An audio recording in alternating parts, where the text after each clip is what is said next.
if you're experiencing that spiritual awakening, then definitely you have a spiritual purpose and you have a spiritual mission, you know. And it's just like there's also like incidents throughout your life that will lead to this grander picture, you know. And however it comes to you, whether it's a dream or a vision or what or like a physical epiphanies, because God, the universe, is always also speaking to us in physical terms, you know.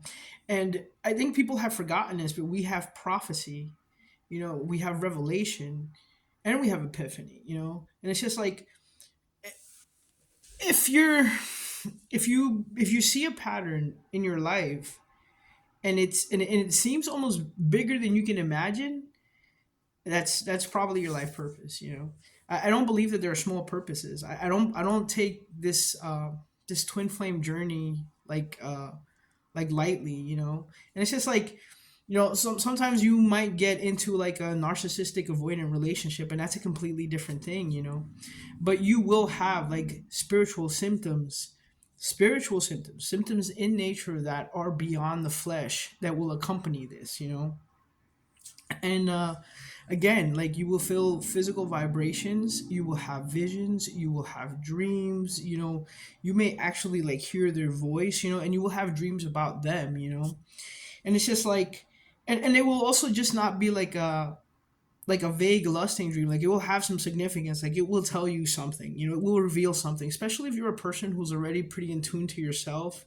And like the best thing that you can do is become really in tune with yourself, like with your personal dialogue, your thinking.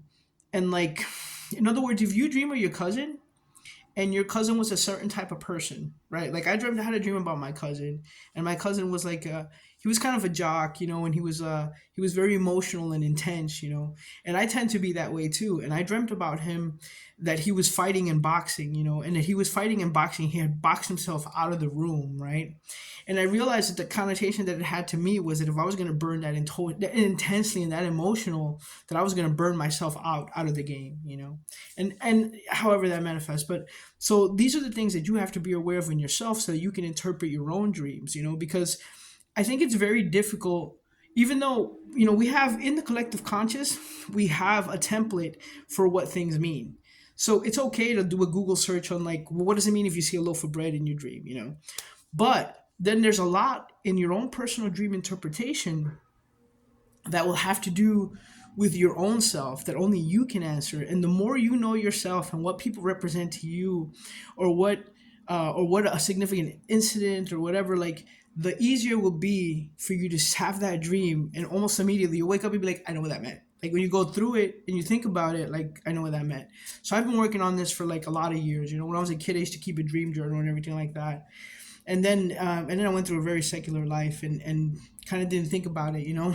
So now that I'm getting back into it, though, you know, I've come to the point where I don't even have to write or anything. I just sort of recite it in my head, and I get it, you know. But I mean, all the same, I just did a Google search on what something meant the other day, you know. So yeah, but I hope that helps with your twin flame separation. It's not so much about like what you do. Well, maybe it is what you do physically, you know, but it's also what you do, mostly the work that you do spiritually, you know, to strengthen those skills that you were given this other person to sort of hone in on, you know. I mean, that's definitely an aspect of it.